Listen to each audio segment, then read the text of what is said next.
This is awkward occurrence or awkward entertainment. So in this video, I'm going to talk about Gabby Petito, if she would have left Brian Laundrie, if anyone would have intervened in her relationship, try to talk to her, and about the protesters outside of the Laundrie residence last night. It was only two protesters, looked like a couple, young couple in their 20s, male and female. But let's get into Gabby Petito. So John Walsh has his special coming out tonight on ID. It's going to be, I guess, a bunch of recycled information we already know. I don't believe there's going to be any interviews.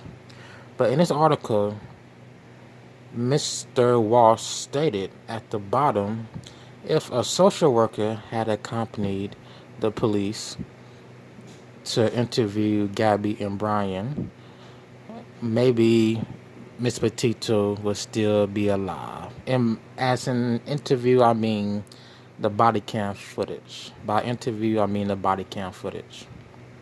I don't believe a social worker would have made any difference. I just don't believe it. Gabby Petito was, let's say, strung out in love with Brian Laundrie.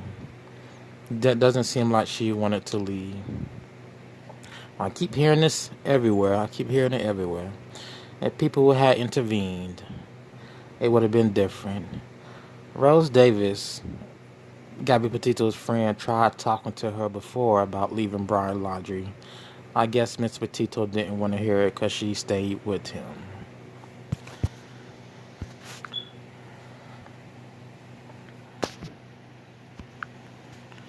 Now, Mr.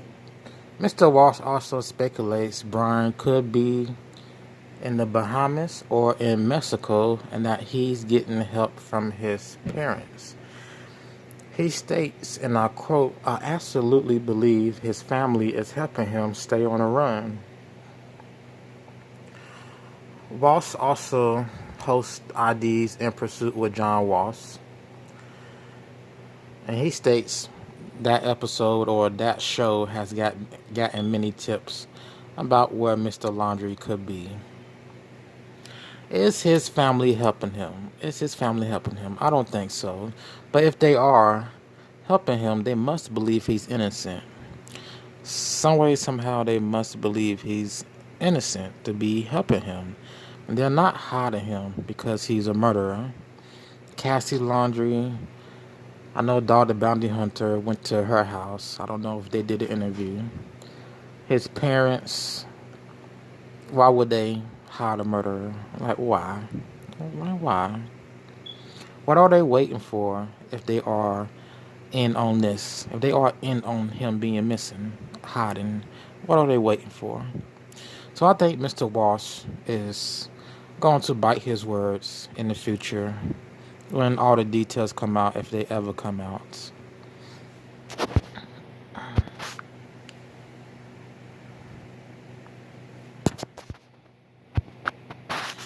This goes into the hotline he works for. Had over 1,000 tips. Some of the tips were silly. Some stated he got abducted by aliens. I don't know who's calling saying he got abducted by aliens. That's just silly. And just some other things. The one that stood out to me, he got abducted by aliens.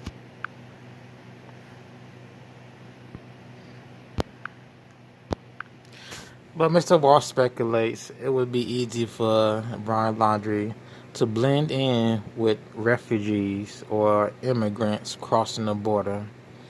He said even if his hair was on fire, no one would notice him walking across the border. Right. All right, this gets into the protesters. Did I already talk about this? How there may be violence in the coming days at the Laundrie residence. One of these protesters or the media might go a little nuts, start shooting. There might be a stabbing incident and something might go down because mainstream media can't get off protesters being outside of the house. Now that they can't stop writing about protesters and being outside of the house. They also can't stop writing about the bunker theory that Brian Laundrie is in some underground bunker in the backyard. Don't know why. Don't know why. Don't know why. Fox News, whomever else, keeps writing about that. Is he in a bunker? I don't believe he is. Is he in a bunker? Anyway, I posted a video earlier showing the young couple walking up to the Laundrie house, banging on the door. Then when they leave, they walk back to the cameraman, who is from mainstream media. All right, I know people may be wondering what the pictures are on the left. These pictures I picked up from Gabby Petito's Pinterest. So go to Google, type in Gabby Petito Pinterest, and you will find these pictures. And these are some of the interesting ones I thought to say. These depict, let's just say they depict a broken woman. They depict a broken woman. These are depressed, sad pictures, as you can see. She has a lot of one-eye symbolism on her page. Let's take a look. Someone crying. As you can see, more depression. So again, her social media is just as dark as Brian Laundrie, and these are all photos she liked. But her social media just as dark as Brian Laundrie. This is a woman being torn apart, as if she's being sucked in the air by some type of force, just tearing her apart. Some skulls, which skulls represent death. Look like a Guns N' Roses album cover. But let's play this video. Let's play this body cam footage, and you will see why I say no one could have taken her away from Mr. Laundrie. No social worker, no friend could have talked her out of leaving Brian. Her parents couldn't have talked her out of leaving Brian Laundrie. My dad and my grandpa, they know stuff I don't know, right? They can do stuff I don't know. So in a way, I'm just letting you know that we sympathize with you. But based on what you've said, and based on what our witnesses said, and even based on what your fiance has mentioned, trying his very hardest not to have you in any trouble, he does have marks on him that witnesses say were caused by you slapping him. And that even you say you slapped him and were aggressing him first.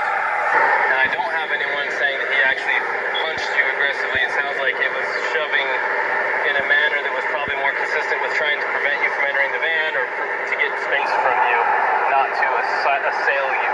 Does that make sense? So if the tables were turned and he was beating on you and you were shoving him, of course we're going to look at it like, oh, of course he's defending himself to get away from this guy. Well, we're kind of looking at it the same way with him, and we have to treat both fair, even if he's a bigger male and you're a smaller female. The law doesn't say, hey, Officer Pratt, Officer Robbins, you can treat people different based on gender under the same, so we can't. Even if it makes no sense that you probably could not physically destroy this man the way that he could if he attacked you. We can't treat you different, okay? So all that long-windedness I'm giving you right now is leading up to the fact that if I pull someone over for speeding, I have the right to give them a warning. I have something called officer discretion. But in the legislature in Utah, they have made a law that if we have a domestic assault, they don't trust the police. Whatever happened to the narrative, he slapped her. I did see an article about him slapping her that day, but police here state she was the aggressor. I didn't look at the full body cam interview they did with the couple, but did the speculation or did the accusation of him slapping her ever come up in this conversation? To make good decisions, because too many cops have made bad decisions. So they say, we're not going to give you discretion. We're going to write a law that says if you have a domestic assault, whether it's male on female or female on male, whoever the primary aggressor is has to be charged. No choice. You don't get to give them a warning. It Doesn't even matter if it's barely hurt at all and the guy doesn't want to press charges, or the girl doesn't want to press charges. We don't have a choice. We literally have no choice. He does not want to press charges. He says you guys are a team. He says you're his fiance. He says he loves you. He says he doesn't want anything to happen. But we're explaining to him that we don't have any choice in this. So we're trying to get a local victims advocacy group called Sea Haven to get him a hotel for the night so that you can have the van, because they won't give you the hotel because you're. And she doesn't look that torn up in the back of this police patrol car. She doesn't look that torn up. At times, it seems like she has a smirk on her face at times. When the officer is talking to her, it seems like she's smiling. Let's continue. She's very calm. She's very calm until she's not needed to be calm. Let's continue. You're the one who is the primary aggressor. So they're going to consider him the victim, so they're going to get him a hotel room. So he wants you so that you don't have to go to jail, because the only thing we can do is take you to jail. He says, well, so she doesn't have to go to jail, then I will accept Sea Haven's help if they'll give me a hotel, and then she can have the van, so she doesn't have to go to jail, she can just have the ticket. When you get the ticket, it's going to give you a phone number to call, and they're going to give you a court date, and that court. So this is when her emotions come out, when he tell her about the ticket. He goes further into detail about the ticket. Let's watch this. It will probably be online. No, it will be online. You have a smartphone? Yeah. So you can. You're okay. Sorry, I've never heard of this. I didn't know When COVID happened, they switched all the court from in person to online. So her emotions on her face changed dramatically, just over him stating a ticket and her thinking she may have to come back to that state for court. But dramatically, she switched emotions. So when I go to court now, I understand, but we don't have any, like, listen, if I had any discretion in this, I would separate you guys for the day and just give you warnings to stop it. She wasn't doing all that crying before and holding her head and looking. Well, she seemed like she's in distress, so she wasn't acting as a person in distress. Before this. So, but I lawfully don't have discretion here. I don't have any. Because somebody said something like a witness said something. There's two witnesses. And then there's what you said and what he said. And guess what? It all matches nicely that you were the primary aggressor. And that the injuries he has were caused by your aggression towards him. Even if he doesn't feel hurt, even if he doesn't want to press charges, there's nothing any cop can do about it. It's written into the law. Normally we take people to jail, but he's trying to work it so you can just have the van tomorrow. I don't want to be separated. You can have anxiety. Yeah, don't wear a team, please. She says, I don't want to be separated. The officer says you have anxiety. Asks if she has anxiety. She goes into her spiel. Again, don't want to be separated. We are a team. So what would a social worker be doing or saying to her to make her change her mind about leaving with him? I'm pretty sure when they separated, they met up that same night.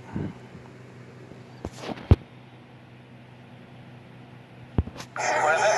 No, like, wear a team, please. It's going to give me so much anxiety. Give me some, like, a driving ticket. The very best thing I can do is call my supervisor and see if I'm missing something here. I'll pay any driving ticket, a parking ticket, anything. Okay, Gabby, try and calm down, and I'm going to go call a supervisor. But I don't think that there's much I can do, but let me see if the supervisor can tell me something I'm missing to make I this not can't happen. feel over it. I can't handle that. I'm sorry. Just give me a minute, okay? You don't have to sit out. All right. So it turns out police were able to break the law and let the two go. He stated, by law, we'll have to arrest one of you, whomever the aggressor is, which would have been Gabby Petito. That would have gotten her away from Brian Laundrie. But that wouldn't have been a permanent, answer. Would she still be alive? The answer would be no, because again, she would have ran right back to him. Right back to him.